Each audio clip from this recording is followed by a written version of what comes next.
एक गांव में किरणमयी अनिरुद्ध नाम के पति पत्नी रहते थे। उनके बेटे का नाम मुन्ना था।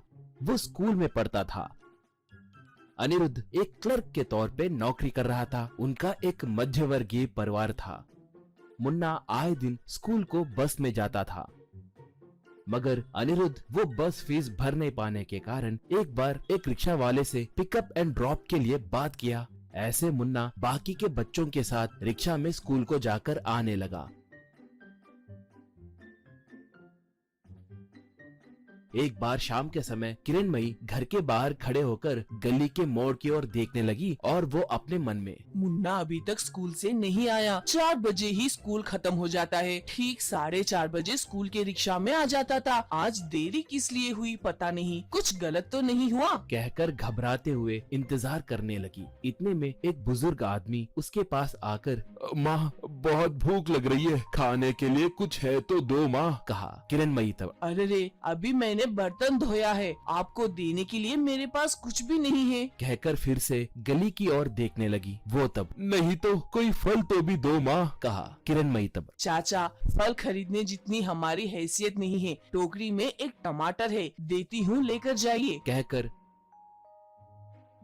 अंदर जाकर टमाटर लाकर उसे देकर, मुन्ना अभी तक क्यों नहीं आया, क्या हुआ होगा, क्या पता वो रिक्शा वाला तेजी से रिक्शा चलाते हुए किसी गाड़ी को टकराए हो, कहकर सोचते हुए देखने लगी तो वो आदमी मुस्कुराते हुए वो टमाटर लेकर अपने माथे पे उसे रखकर बाद में किरणमयी को देते हुए, ये लो, इस टमाटर को संभल के रखना, तुम्हारा बेटा कहाँ पर है, कहकर इस टमाटर से पूछो, कहा। किरणमयी तब, मैं मेरी परेशानी में हूँ और आप मुझसे मजाक क्यों कर रहे हो चाचा, कहकर गुस्से से बोली। वो तब, ये माँ बेटा अभी तक नहीं आया है, कहकर बहुत घबरा रही है। इस माँ को इनका बेटा कहाँ पर है, बताओ टमाटर, कहा। टमाटर तुरंत, मुन्ना को इनका बेटा एक आइसक्रीम के दुकान को ले जाकर दोनों आइसक्रीम खाकर बाइक पे आ रहे हैं, बोली। ये सुनकर वो आश्चर्य में पड़ गई। अब उस आदमी से कुछ पूछने ही वाली थी कि इतने में वो आदमी वहाँ से चला गया। टमाटर के कहे जैसे ही गली के मोड़ से एक बाइक आकर रुकी। मुन्ना बाइक से उतरकर, मामा जी आइए कैरम बोर्ड खेलेंगे, कहा। किरणमयी मुन्ना को गले लगाकर अपने भाई से, मुन्ना को तुमने पिकअप किया है कहकर एक फोन कॉल कर सकते थे ना, कहकर गुस्सा की। वो तब, ओ तुम घबरा गए क्या, सॉरी दीदी, कहा।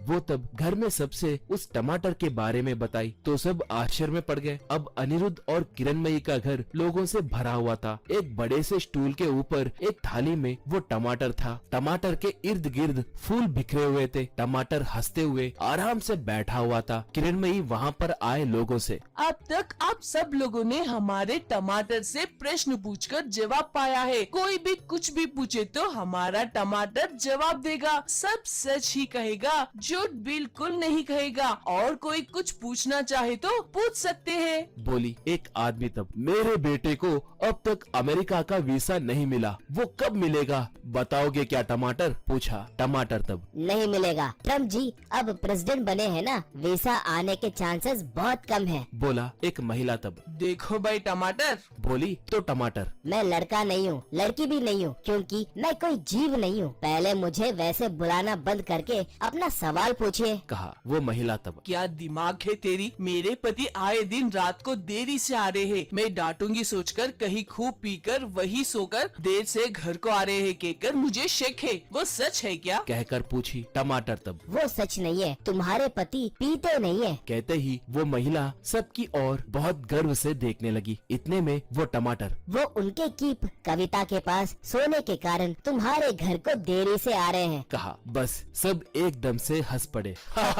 सवाल पूछने वाली महिला की इज्जत गई। किरणमयी घबराकर, अब सवाल पूछने का वक्त खत्म हो चुका है, अब टमाटर के सोने का वक्त है। कहते ही टमाटर अंगड़ाई लेते हुए, थैंक यू किरण, सुबह से बकवास प्रश्नों के उत्तर देते हुए मैं बहुत परेशान हो रहा हूँ, कहा। टमाटर बात करने का विषय और वो हर सवाल का जवाब देने का विषय धीरे धीरे दूसरे गांव में भी फैल गई। किरणमयी के घर को अब लोग उमड़कर आने लगे।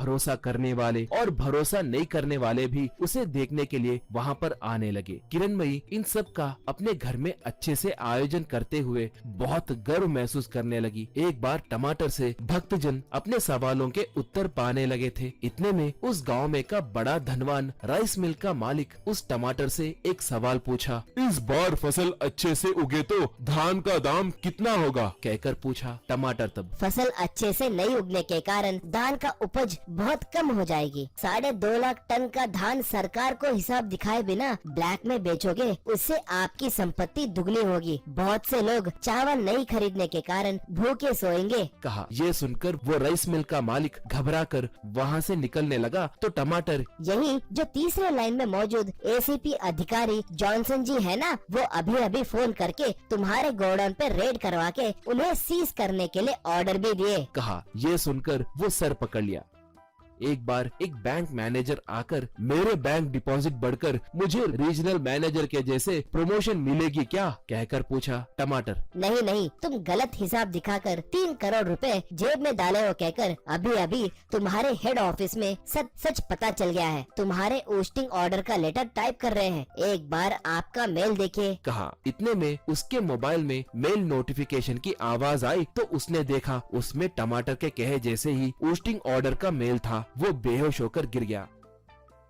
थोड़े दिनों से अनिरुद्ध और किरणमयी को धमकी के कॉल्स आने लगे थे। थोड़े लोग उन्हें फोन करके धमका रहे थे। तुम्हारे पत्नी को किडनैप करेंगे कहकर अनिरुद्ध को, तुम्हारे पति को मार देंगे कहकर किरणमयी को फोन कॉल्स आने लगे।